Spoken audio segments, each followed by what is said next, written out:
Segunda parte de Crime e Castigo, capítulo 1.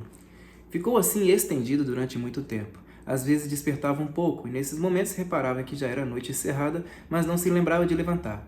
Até que por fim notou que já clareava um novo dia. Estava deitado no divã, de rosto para cima, e ainda não se libertara da espécie de letargia que se apossara dele.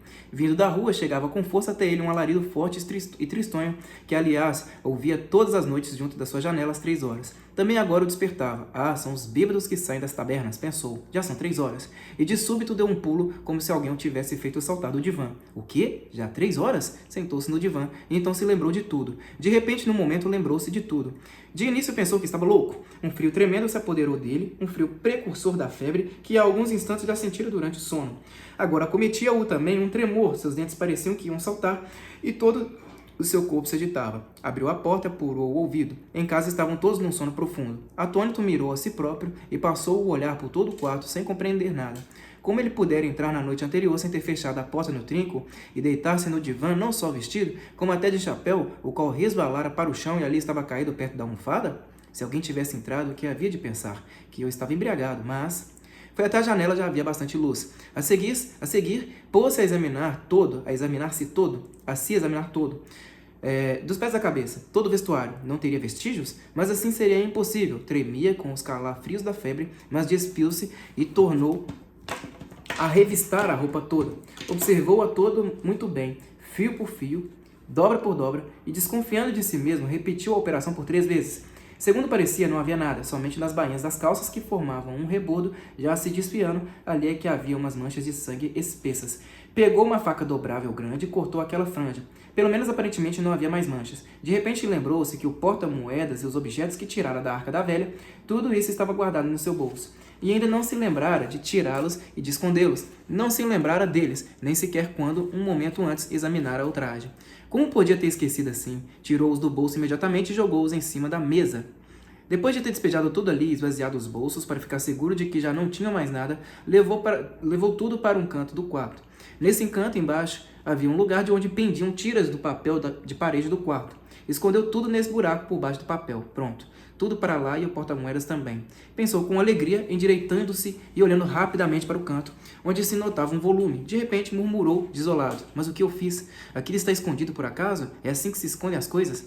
Na verdade, não contara com esses objetos. Pensava que tudo se reduziria a dinheiro, e por isso não tinha previamente preparado nenhum lugar. Mas agora, por que eu estaria contente? Pensou. Pode-se chamar isso de esconder? Não há dúvida de que perdi o juízo.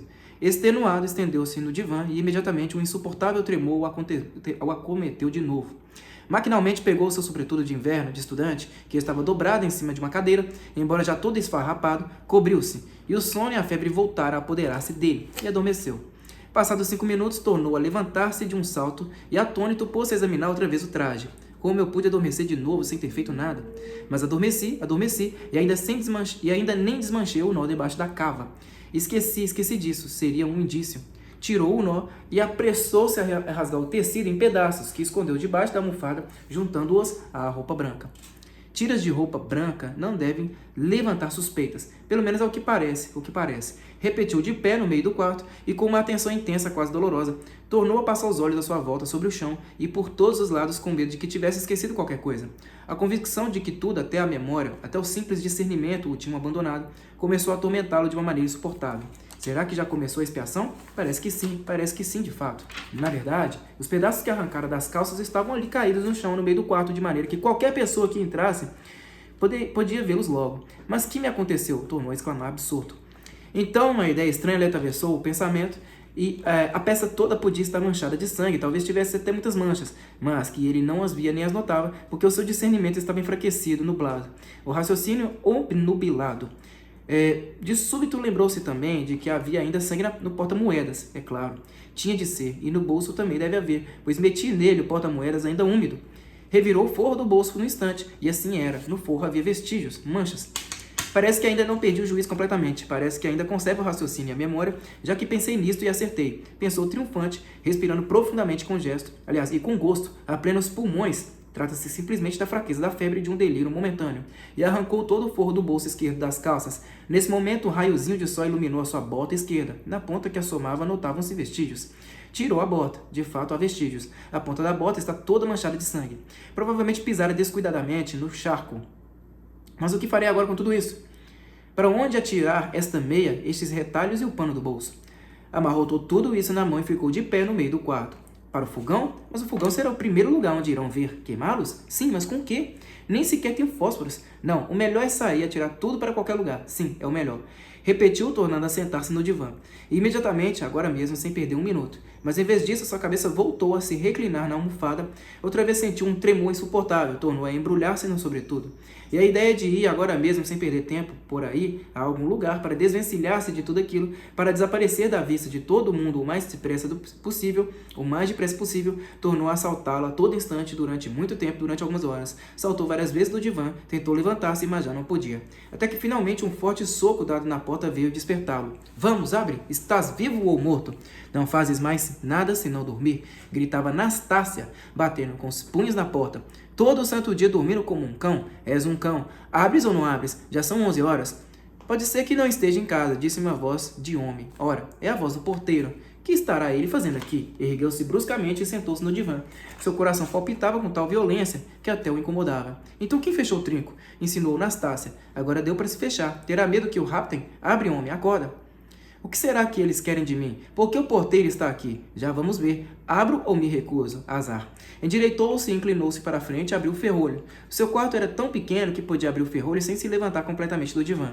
Tinha adivinhado. Eram o porteiro e Nastácia. Nastácia o olhou de uma maneira estranha. Ele olhou para o porteiro com uma expressão de desafio desesperado. Ele lhe estendeu em silêncio, um papelzinho cinzento dobrado e selado com cera de garrafa. É uma citação da delegacia, disse ao entregar-lhe o papel. De que delegacia? Delegacia de polícia. Já se sabe de que delegacia é que se trata? Da polícia?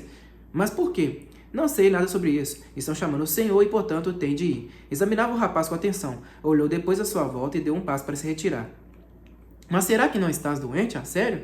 Observou Nastácia sem tirar os olhos de cima dele. O porteiro voltou também a cabeça nesse momento. Ontem teve febre, acrescentou ela. Ele não respondeu e continuava com o papel nas mãos sem abrir. Se estás, não te levantes, continuou Nastácia, condoída, quando o viu tirar os pés do divã. Se estás doente, não saias. Não há de ser assim tão urgente. Que tens aí nas mãos? Ele olhou. Tinha ainda na mão direita os pedaços das bainhas das calças que cortara e o forro do bolso que arrancara também. Tinha adormecido com eles na mão. Depois, quando pensou nisso, lembrou-se de que, quando se deitou por causa da febre, estavam fortemente apertados na mão e voltara a adormecer assim. Olha os farrapos que arrancou e como ficou dormindo com eles. E Nastácia riu-se com seu risinho nervoso e doentio. Ele meteu tudo aquilo no instante debaixo do sobretudo e fixou nela um olhar penetrante. Embora naquele momento não pudesse aperceber-se bem das coisas, sentia que não tratam assim uma pessoa quando vem prendê-la. Mas a polícia... Tomaste chá? Queres ou não? Vou buscar. Espera. Não, eu vou. Vou agora mesmo, murmurou ele, levantando-se. Mas se nem quer consegues descer a escada, vou. Como quiseres. Saiu atrás do porteiro. Observou imediatamente à luz do dia, a ponta da bota e as bainhas das calças. Há uma pequena mancha que mal se vê. Está tudo sujo, esfiapado e desbotado. Quem não souber de nada, nada notará. Com certeza, Nastácia de longe não poderia ter reparado em nada. Louvado seja Deus. Depois, tremendo, rasgou o selo da citação e começou a lê-la. Ficou lendo-a durante muito tempo, até que finalmente compreendeu. Era uma citação da Delegacia de Polícia Distrital para que comparecesse nesse mesmo dia às 10h30 nas suas repartições. Para que será? Eu não tenho nenhum assunto pendente na polícia. E além disso, por que hoje? Pensou com uma incerteza dolorosa. Senhor, que seja o quanto antes. Sentiu um impulso de se prostrar de joelhos e rezar, mas depois pôs-se a rir não da reza, mas de si próprio.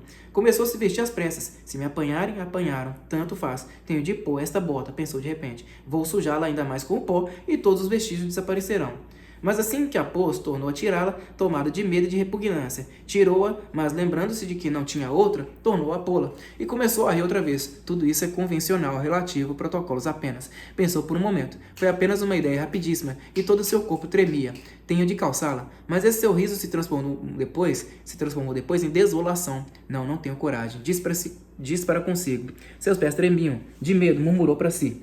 A sua cabeça rodava e doía por causa da febre. Isso é um truque. Querem me apanhar numa armadilha e depois me confundir? Continuou dizendo para si, enquanto se dirigia para a escada.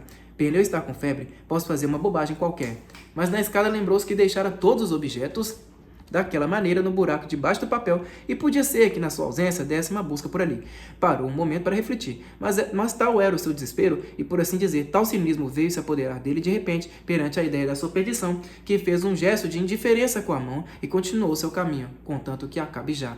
Mas na rua havia outra vez um calor insuportável, nem uma gota de chuva durante todos aqueles dias. Outra vez o pó, os tijolos e a argamassa, outra vez o mau cheiro das lojas e tabernas, outra vez os ébrios a cada passo, os moços de esquina finlandeses e as carruagens meio desconjuntadas. O sol ferria-lhe os olhos, tornando doloroso o olhar, e sua cabeça estava completamente tonta, sensação comum na pessoa que está febril que sai de repente para a rua num dia de sol esplêndido.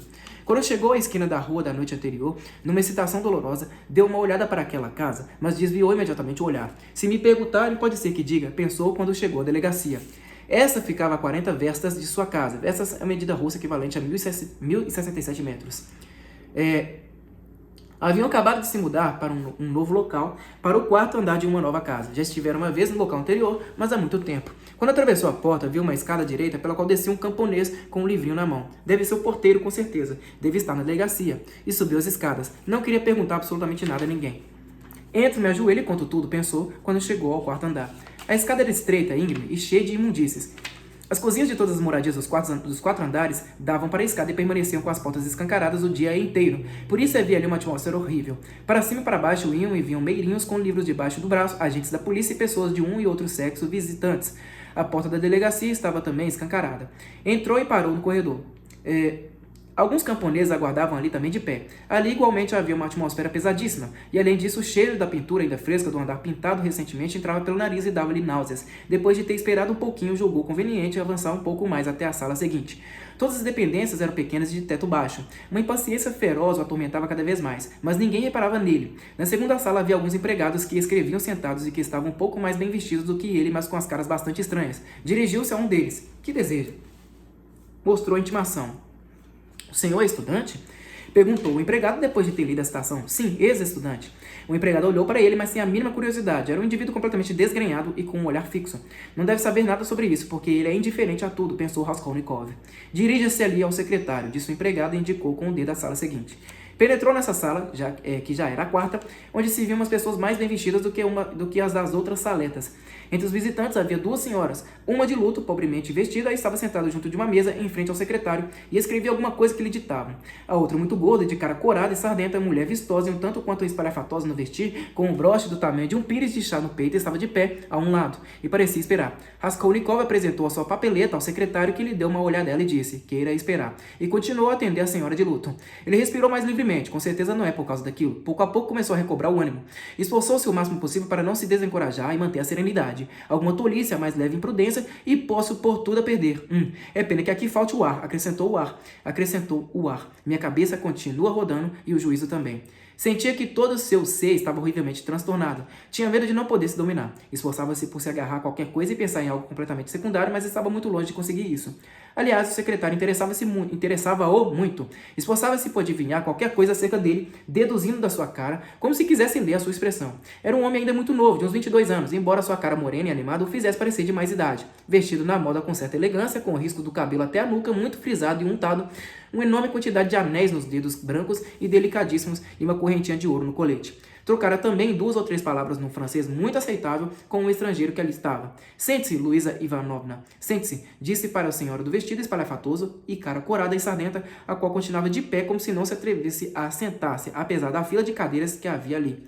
Ich danke. Muito obrigado em alemão. Respondeu ela, e devagarinho, sem fazer barulho, deixou-se cair sobre uma cadeira. O seu vestido azul celeste, com uma sobressaia de renda branca que parecia um balão cheio de ar, afofou-se em volta da cadeira, enchendo quase meia sala.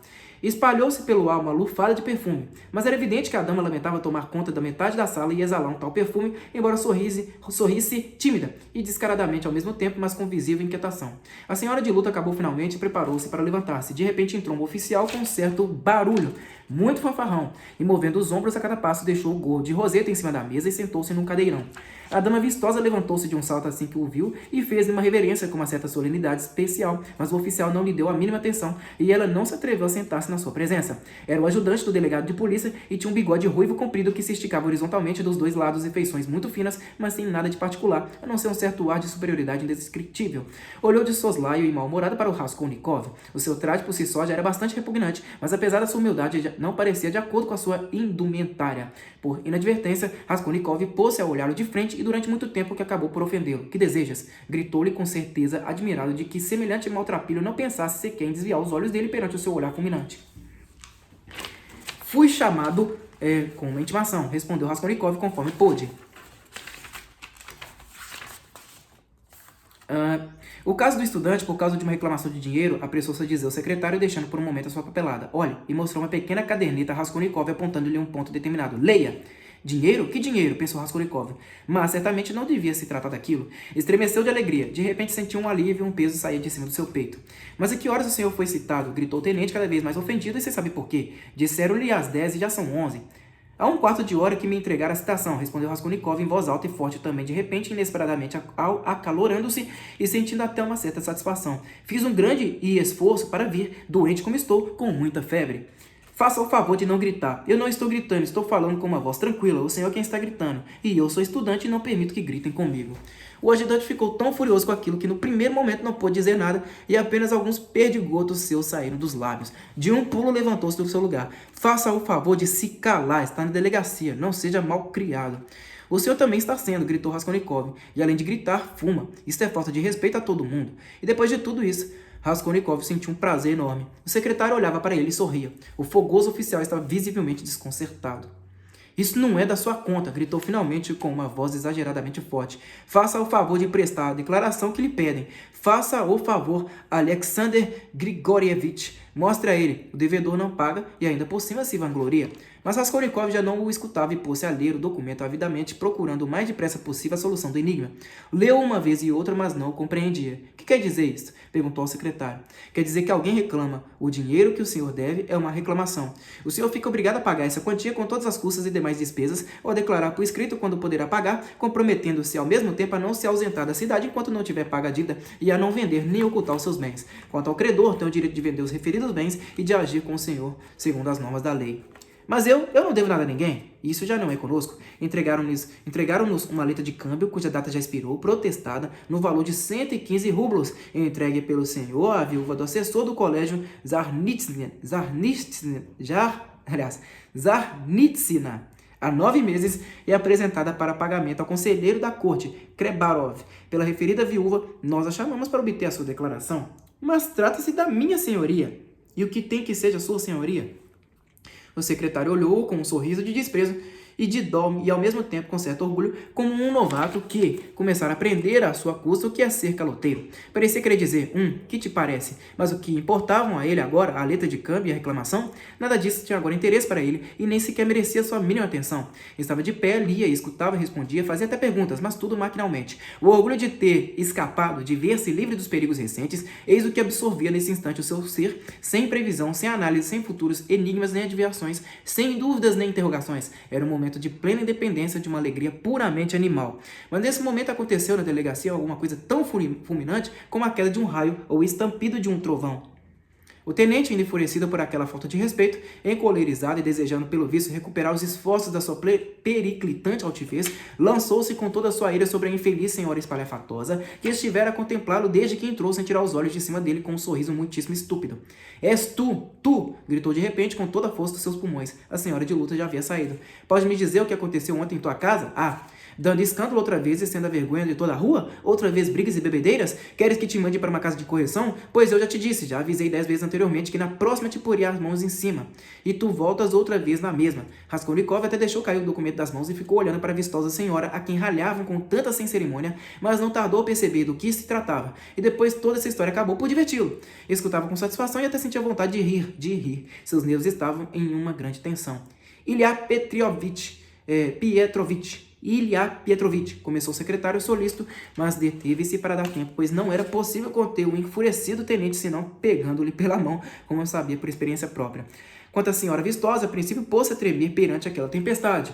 Mas, coisa estranha, quanto mais numerosos e violentos se tornavam os insultos, tanto mais amável e sedutor se tornava o seu sorriso, voltava como estava para o irancudo tenente. Requebrava-se sem, no entanto, sair do seu lugar e desfazia-se em reverências, aguardando impaciente que, enfim, a deixassem falar em sua defesa. Não houve nenhum rebuliço, nenhuma briga na minha casa, senhor capitão, exclamou de súbito, confusa e com um forte sotaque alemão, embora falasse o russo com fluência. E nenhum escândalo. Simplesmente esse indivíduo apareceu embriagado. Eu já lhe conto tudo, senhor capitão, mas eu não tenho a mínima culpa. A minha casa é uma casa decente, senhor capitão, onde todo mundo se porta como deve, senhor capitão. Eu nunca gostei de escândalos. O que houve foi que ele apareceu ali bêbado e depois ainda pediu mais 3 garrafas e a seguir levantou um pé e pôs-se a tocar piano com ele. Ora, isso não está certo numa casa decente. Meu piano ficou todo derreado. Isso não são maneiras. Então mostrei a ele. Ele então pegou uma garrafa e pôs-se a bater em todo mundo com ela por trás. Chamei o porteiro e Carl apareceu. Ele agarrou Carl e o deixou com um olho roxo e também deixou Henriette com o olho machucado e deu 5 sopapos na minha cara. O que não é nada delicado, tratando-se de uma casa decente, senhor capitão. E foi isso que eu fiz ele ver. Então ele abriu a janela e começou a grunhir como um porquinho, de tal maneira que era até uma vergonha ouvi-lo. Então está certo isso de começar a grunhir como um porco na janela que dá para a rua? Kim. Cal agarrou pelas abas do fraque e tirou da janela e, bem, lá, isso é verdade. Rasgou uma das abas. Depois ele começou a dizer em altos gritos que man muss strafen, tem que ser punido em alemão. Que o seu fraque tinha que ser pago. É um indivíduo pouco correto, senhor capitão, que só sabe armar escândalos. Eu, disse-me ele, posso dar-lhe uma surra publicamente porque escrevo em todos os jornais. Isso quer dizer que é escritor? Sim, senhor capitão, mas é um indivíduo muito pouco correto, senhor capitão, e não sabe respeitar uma casa decente. Bom, já chega. Eu já te disse. Ilya Pietrovitch, tornou a dizer ao secretário com uma expressão significativa. Aí eu vou parar por aqui, pessoal. Continuar na próxima leitura a partir da página 16, tá? 116 do livro. Tá? É isso aí.